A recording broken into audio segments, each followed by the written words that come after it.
हम दो समाचारों पर जनता का ध्यान चाहते हैं, जनता के साथ और समर्पण के साथ ये प्रस्तुत कर। जनता क्या सोचती है उसके बारे में भी राय आई। यहाँ पर संसद का मानसून सत्र समाप्त हुआ, आज हो गया, समापन हो गया, और इसे पूरा मानसून सत्र हंगामे की भेंट चढ़ता रहा। ये भी किसी से छिपा नहीं है। संसद में कितना झूठ बोला गया ये भी किसी से छिपा नहीं है। जो सत्य को स्वीकार नहीं किया गया ये भी किसी से छिपा नहीं है। ठीक है, जो भी हुआ नहीं है तो मतलब विचित्र प्रकार की राजनीति संसद में आई, हंगामे भी खूब हुए और आखिरी दिन भी हंगामा हुआ। चलिए अब ये तो बात छोड़ दीजिए। अब यहाँ पर हम दो घटना आपके सामने प्रस्तुत कर रहे हैं। एक घटना है अमित शाह का बिल और दूसरी घटना है ओम बिरला की चाय पार्टी। तो आइए सबसे पहले बात करते हैं अमित शाह के बिल की। अमित शाह ने 130वां संविधान संशोधन बिल प्रस्तुत किया। विपक्ष ने पहले ही चेतावनी दिया कि हम ये बिल प्रस्तुत नहीं होने देंगे। ठीक है, और हंगामा भी हुआ, बिल की कॉपियां भी फाड़ के फेंक दी गई और अमित शाह के मुंह पर फेंक दी गई। ठीक है, फिर भी, और अमित शाह जब बिल प्रस्तुत कर समय चिल्लाने लगे थे, शायद जनता ने ध्यान नहीं दिया। उन्होंने कहा था अरे जेपीसी जेपीसी, इसका मतलब ये था कि वे कॉन्फिडेंट नहीं थे बिल के प्रति, और उसमें जो मनमाने ढंग से और अपने ढंग से जो गंदी राजनीति करना चाहते थे ना बिल के मार्फत से, उसका भी पर्दाफाश हो गया। ठीक है, अब यह बिल चला गया, अब जेपीसी में जाएगा, जेपीसी में कब क्या होगा क्या नहीं होगा यह बहुत लंबी बात चलेगी। यानी एक तरीके से ये बिल संसद से वापस हो गया, यह स्पष्ट हो गया। अब आइए इस बिल के का लक्ष्य क्या है। जब ऑपरेशन सिंदूर और अनेक घटनाओं में सरकार घिरी हुई नजर आई ना, तो उन्होंने कहा कि अब कैसे जनता का ध्यान भटकाया जाए। तो उन्होंने ये जो 130वें संविधान संशोधन बिल का नाटक किया, ये इवेंट किया, और ये इवेंट उनको बहुत महंगा पड़ गया। तो अब तो ये हालत होगी कि अमित शाह को संसद में कहना पड़ा यदि ये हंगामा रहा तो मैं त्याग पत्र दे देता हूँ। त्याग पत्र भी देते नहीं है, खाली बोलते हैं। जब राष्ट्रपति से मुलाकात करने गए थे ने, जब भी उस समय भी बयान दिया कि मैं तो त्याग पत्र लेके गया था, भैया दिया क्यों नहीं? चलो ठीक है, ये झूठ बोलने की इनकी आदत है, अब ये झूठ बोल दी। अब यहाँ पर आज कपिल सिब्बल ने भी जो मुद्दा उठाया, जो हमने पहले भी कहा था कि ये 130वां संशोधन बिल किसी भी सूरत में पास नहीं हो सकता संसद में। उसको पास कराने के लिए 2/3 बहुमत चाहिए। इस सरकार के पास में बहुमत है ही नहीं। तो उन्होंने कहा ठीक है, एक इवेंट कर दो, नाटक तो कर दो, जनता का ध्यान जो हमारी असफलताओं पे है, जो वोट चोरी पर है, उसका से ध्यान हटक जाएगा और ये बिल पे आ जाएगा। परंतु वैसा कुछ भी नहीं हुआ। आज संसद का समापन हुआ, मोदी जी आए क्यों नहीं? उनको आना था ना। और संसद का जब सत्र चलता है तो उनको संसद के सत्र में मौजूद रहना था। आज वे समापन के दिन दर्शन देने आ गए, लोकसभा में दर्शन देने आए। तो वहाँ पर जैसे ही आए ना, तो एक बड़ी विचित्र घटना हुई कि वहाँ पर सांसद जब चिल्लाने लगे मोदी मोदी मोदी और खड़े हो गए। ठीक है, आपने दिया, ये तो गलत बात है। संसद का एक अनुशासन है, अनुशासन का पालन करना चाहिए।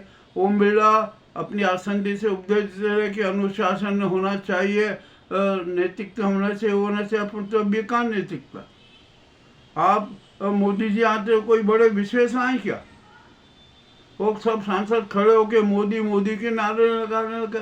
चलिए आपने अब लगा दिया, बिरला जी चुपा पड़े। अब कल से और अगले सत्र में यदि विपक्ष के सांसद भी है ना, वो भी नारे लगा देंगे ममता ममता ममता ममता, राहुल गांधी, राहुल गांधी, राहुल गांधी, अखिलेश यादव, अखिलेश यादव, अखिलेश यादव, गोगई गोगई गोगई, ये सब में नारे लगेंगे, फिर तो नारे लग जाएंगे। और उस समय जब बिरला जी विपक्ष पर प्रहार करेंगे, अरे अनुशासनहीनता, अब ये सत्ता पक्ष के लोग अनुशासनहीनता करते हैं, आप मौन रहते हैं।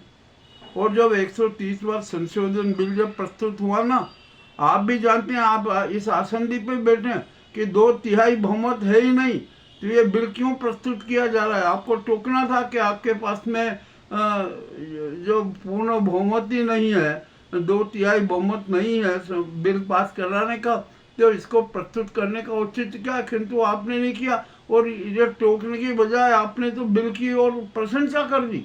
अरे वाह भाई, आपका तो कितना महान आदर्श अध्यक्ष हो आप तो।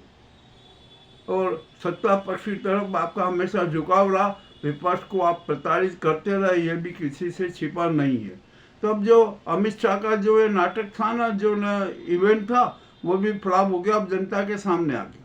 और आज कपिल सिब्बल जी ने भी एक प्रेस वार्ता में करके बता दिया कि ये बिल पास हो नहीं सकता। ठीक है, अब ये भी है, हम तो पहले ही कह चुके हैं बिल पास होगा नहीं, क्योंकि ये एक इवेंट था, षड्यंत्र था, साथी राजनीतिक षड्यंत्र था, जनता को भ्रमित करने, जनता का ध्यान हटाने के लिए, चुनाव आयोग की गड़बड़ियों को छुपाने के लिए, परंतु वो कुछ भी नहीं हुआ। चलिए, अब ये तो बात हो गई, एक ये बिल का जो सारा नाटक था ना, ये हो गया। अब अमित शाह त्याग पत्र कब देंगे, इसकी चर्चा कर ली। आपने कहा था संसद में त्याग पत्र दे दूं, त्याग पत्र संसद में दीजिए ना, त्याग पत्र क्यों नहीं आप त्याग पत्र दे दीजिए संसद में। आपने घोषणा की, इसका मतलब आप भी झूठ बोलते हैं। आप संसद में झूठ बोले, मैं त्याग पत्र दे देता हूँ, दीजिए त्याग पत्र, आज अभी इसी वक्त दीजिए। वो देंगे नहीं, हम जानते हैं। तो उनको तो झूठ बोलने की आदत है, इनको नाटकबाजी करने की आदत है, और जनता को भ्रमित करने की आदत है। ये हर तरीके से जनता को भ्रमित करना चाहते हैं, देश में कोहराम चाहते हैं। ये अमित शाह के जो बिल का जो नाटक था ना, 130वें संविधान संशोधन बिल का जो इन्होंने इवेंट डाला था, वो इवेंट फ्लॉप हो गया, इनके गले की हड्डी बन गया। एक पहली बात ये हुई। चलिए, अब संसद का सत्र का समापन हो गया। एक परंपरा के अनुसार ओम बिरला ने नेता सत्ता पक्ष, प्रतिपक्ष और जो विपक्ष के नेता, उनको चाय पार्टी के लिए आमंत्रित किया। ठीक है, करना चाहिए। अब जिसको इच्छा हो जाए, जिसकी इच्छा हो न जाए। मोदी जी तो पहुँचे, और उनके साथ दूसरे जो चिंटू हैं, वो भी सब पहुँचे, किंतु विपक्ष के नेता, प्रतिपक्ष के नेता राहुल गांधी इस पार्टी में नहीं गए, और उसके बाद में कभी गए हों तो हमें कुछ पता नहीं। और विपक्ष के सांसदों ने भी उस चाय पार्टी का बहिष्कार कर दिया। अब बहिष्कार के पीछे आखिर का कारण क्या बना, ये तो ओम बिरला को सोचना है कि ओम बिरला जी सोचे कि मैं किस तरीके से क्या मैंने व्यवहार किया, मेरे व्यवहार से इतने नाराज है कि तो टी पार्टी में भी आने को तैयार नहीं है। अब जो भी होता है ना, वो तो सामने आएगा। अब हमें जैसा सूत्र से पता चला, सूत्र क्या, अब ये तो कन्फर्म है, घोषणा हो गई है कि ओम बिरला के खिलाफ भी महाभियोग आएगा। अब देखना क्या आता है, क्या आता है, कैसे आता है। अब तो सत्र खत्म हो गया, अब तो शीतकालीन सत्र में ही महाभियोग आ सकता है, या कोई एक विशेष सत्र बुला के महाभियोग, तो वो आएगा नहीं, वो तो शीतकालीन सत्र में ही मारेगा। और अभी तो इस बिल पर जेपीसी की चर्चा होना है, उसके बाद की बातें जो भी होता है। तो अब ये ओम बिरला जी है ना, अब उनको थोड़ा सोचना पड़ेगा। आज भी जिस प्रकार का सांसदों को चेतावनी दे रहे थे, उद्बोधन दे रहे थे, उनको सीख दे रहे थे ना, तो भैया पर उपदेश कुशल बहु तेरे वाला चरित्र मत बताइए। आप सबसे पहले आप अपने आप को खुद सुधारिए, आप निष्पक्ष हो जाइए, आप सबको समान अवसर दीजिए बोलने का। आप किसके माइक बंद हो जाते हैं, किसके चालू रहते हैं, टीवी फोकस किस पर बहुत ज़्यादा देर रहता है, किसी पर बताते नहीं है, और किसी के माइक ही बंद हो जाते हैं। अब आज का जो समापन में हुआ ना, आप तक का जो हंगामा हुआ, उसमें आपका भी तो माइक कल बंद हुआ था, सभी माइक बंद हो गए थे। आप तक का माइक बंद हो जाना ये नहीं क्या आखिरकार, ये किसका कोई इंस्ट्रक्शन है क्या कि ऐसा होता है? नहीं, ये एक कुव्यवस्था है, इस व्यवस्था को सुधारना पड़ेगी। अब आप यहाँ मान लीजिए यदि आज की इस बिरला की चाय पार्टी में राहुल गांधी भी आ जाते तो मोदी और उनका सामना होता, तो मोदी खिसिया जाते, बहुत ही ज़्यादा खिसिया जाते। तो राहुल गांधी नहीं आए तो उन्होंने मोदी जी की इज्जत बचा दी। अब मैंने कभी एक चैनल पर हमारे एक कुमकुम जी ने एक 2024 का एक वीडियो डाला, उसमें चाय पार्टी में मोदी जी भी थे, राहुल गांधी भी थे, वो थे, और उस पार्टी में मोदी जी असहज ही लगे क्योंकि राहुल गांधी इस पार्टी में मौजूद थे। राहुल गांधी से इतना बेचैन क्यों होते हैं? अरे वो भी नेता प्रतिपक्ष हैं, जनता उनके साथ है, जनता उनको प्रेम करती है, तो आपको तो बड़ा सौजन्य माहौल रखना चाहिए। आप राहुल गांधी को देखे असहज हो जाते हो, विचलित हो जाते हो, क्यों? ये पूर्वाग्रह क्यों रखते हो? क्या इसलिए कि वो कांग्रेस के इसलिए आप पूर्वाग्रह रखते हो? ये अच्छी बात नहीं है। और जो राहुल गांधी इसीलिए नहीं आए कि मैं जाऊंगा तो मोदी जी फिर असहज हो जाएंगे और बड़ा विचित्र काम होगा, तो उनके साथ साथ विपक्ष के अधिकांश सांसद ओम बिरला की पार्टी में नहीं गए। अब क्या होता है क्या नहीं होता है, हम क्या कहें? इस देश में है ना, जो ये सत्तावादी राजनीति बड़ी गंदी हो गई है, और ये जो नाजी गुजराती गैंग है ना, ये तो महाअहंकारी है। ये सौजन्य में सर्व सम्मान में विश्वास ही नहीं रखती है। ये तो कहते हैं नहीं हम है, हमारा अहंकार है, हम सत्ता पर बने रहेंगे, 2035 तक का हमारा ठेका है, इतना तक का उद्घोष करते हैं। ये अपने आप को न जाने क्या क्या घोषित कर देते हैं, विष्णु का अवतार तक घोषित कर देते हैं, स्वघोषित विश्व गुरु भी बन जाते हैं, स्वघोषित धर्म गुरु भी बन जाते हैं, स्वघोषित कर्म गुरु भी बन जाते हैं, विश्व के सर्वश्रेष्ठ और लोकप्रिय नेता भी बन जाते हैं। ये सारा का सारा जो अहंकार का प्रदर्शन करते। अब इनके अहंकार के प्रदर्शन को एक तो मोहन भागवत जी ने धराशायी कर दिया, अब इनका अहंकार चूर चूर हो गया, और दूसरा राहुल गांधी ने इनका अहंकार चूर चूर कर दिया। और जो अमित शाह है ना, जो अपने आप को राजनीति का चाणक्य मानते हैं, वो मानते हैं षड्यंत्रों का चाणक्य मानते हैं, उनका भी अहंकार समाप्त हो गया। अब आखिरकार होगा क्या इस देश में? यह अहंकारी जो लोग हैं ना, जो राष्ट्र संचालन करने का दावा भरते हैं और अपने आप को उसका ठेकेदार मानते हैं, अब इनका चरित्र भी खत्म हो गया। अब इनमें जनता का विश्वास नहीं है। और अभी जो मानसून सत्र में जो अमित शाह ने जो नाटक किया ना, जो षड्यंत्र रचा, जो इवेंट किया, उससे तो उनकी और छवि खराब हो गई। मगर जब ओम बिरला जी हैं तो उनको जो अमित शाह के इवेंट का प्रशंसा करने की क्या जरूरत पड़ गई थी? 130 संविधान संशोधन पर ओम बिरला जी मार उसकी प्रशंसा करने लगे।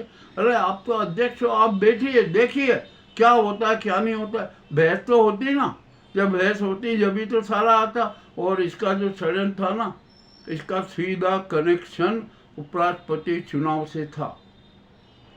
और उन्होंने क्या किया था कि जो एनडीए के दल हैं, जो नायडू हैं, नीतीश हैं, अन्य जो एनडीए के सहयोगी है ना, उनको डराने का भी लक्ष्य था कि आप अब सतर्क रह जाइए, आप यहाँ कहीं पर भी बैठे हो, चाहे सीएम हो, कुछ भी हो, आप चाहे मंत्री हो, आप पर हम आरोप लगवा देंगे, आपको 30 दिन के जेल में डाल के बंद रख देंगे, 31वें दिन आप अपने आप समाप्त हो जाओगे। ये भी एक शातिर षड्यंत्र था। अब मामला बड़ा गंभीर हो गया, रोचक हो गया। अब इसकी स्थिति क्या होगी क्या नहीं होगी, तो जो हमने आपके सामने 2 समाचार प्रस्तुत किए ना, इन पर भी गंभीरता से विचार करना पड़ेगा। ओम बिरला को भी विचार करना पड़ेगा, और इस गुजराती गैंग को भी विचार करना पड़ेगा, और देश की जनता को भी विचार करना पड़ेगा कि यह किस तरीके से सत्तावादी स्वार्थ के लिए जनता के साथ गद्दारी की जाती है, जनता को भ्रमित किया जाता है, शातिर ढंग से झूठ बोला जाता है, शातिर षड्यंत्र रचे जाते हैं। अब भारत में शातिर षड्यंत्र नहीं चलेंगे, सफ़ेद काली झूठ नहीं चलेगी, ये तिमिर राज नहीं चलेगा। अब राष्ट्र का संचालन संविधान के अनुसार होगा, कानून के अनुसार होगा। अब यहाँ पर कोई किसी का वाद नहीं चलेगा, ये भी अब स्पष्ट हो गया। अब उपराष्ट्रपति चुनाव का है ना मुद्दा, उस पर भी हम एक सुझाव देते हैं। अरे आपने धनखड़ जी का क्यों हटाया? आपने हटाया उनको, जबकि उनका कार्यकाल 2027 तक के लिए था। आपने शातिर ढंग से, शातिर षड्यंत्र उनको हटाया, ठीक है, चलिए हटा दिया आपने, तो सुप्रीम कोर्ट ने उनका त्यागपत्र अवैध घोषित कर दिया। राष्ट्रपति जी ने जो उनका जो त्यागपत्र स्वीकार किया ना, वो भी उसको रद्द कर सकती है। जब आप नए जो विधेयक में आप अधिकार देने की बात कर रहे हो, तो राष्ट्रपति मुर्मू जी भी कह सकती है कि अरे धनखड़ जी का इस्तीफा मैं रद्द करती हूँ और उन्हें पुनः जो उपराष्ट्रपति पद पर विराजित कर दूँ। ये करना था, ये होना था, इसके लिए आपको बात करना थी। पक्ष और विपक्ष सबको एक साथ बिठा के बातचीत कर रहे थे कि ऐसी स्थिति बन गई है, अब हम इसका समाधान ऐसा चाहते हैं। तो उपराष्ट्रपति पद के चुनाव की प्रक्रिया नहीं होती। अब आपने चुनाव की बात कर दी, आपने शातिर राजनीति कर ली, तो महागठबंधन ने भी शातिर राजनीति की। और अब तो एनडीए के लोग, एनडीए के सहयोगी दल और उनके जो समर्थन देने वाले जेडीयू और टीडीपी ने भी विरोध प्रकट कर दिया। और अब तो संघ के समर्थक 40 सांसद हैं, वो भी बिल्कुल विद्रोह हो गए कि नहीं, हम कोई पक्ष नहीं लेंगे। तो ऐसी स्थिति बनी। ये तो आप अब अल्पमत में हो गए, खुद ब खुद अल्पमत में हो गए। आपने अपने हाथों से अपने पैरों पर कुल्हाड़ी मार दी। तो अब ये जो महत्वपूर्ण समाचार दो है ना, हमने कुछ समीक्षा के साथ प्रस्तुत किए हैं, और आपको अब कैसा लगा कि आप हमें अवश्य बताएं।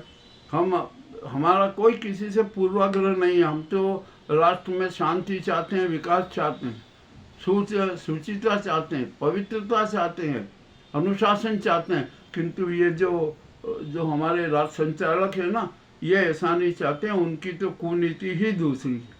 तो ठीक है, ये आपके सामने दो महत्वपूर्ण मुद्दों पर हमने चर्चा की। आपको कैसे लगे हमें अवश्य बताएं, आपके सुझाव भी हमें दें। और हम तो साफ कहते हैं, हम ये नहीं कहेंगे आप हमारे चैनल को सब्सक्राइब कीजिए, लाइक कीजिए, नहीं। हम तो एक ही बात कहेंगे, आप हमारे समाज सेवा को आशीर्वाद दीजिए, आप हमें तथ्य प्रस्तुत कीजिए, हम उनकी प्रस्तुति करेंगे। क्योंकि सत्य सबके सामने रखना, सच सबके सामने रखना हमारा धर्म है, चरित्र है, संकल्प है, जीवन यात्रा का लक्ष्य है। बहुत बहुत धन्यवाद।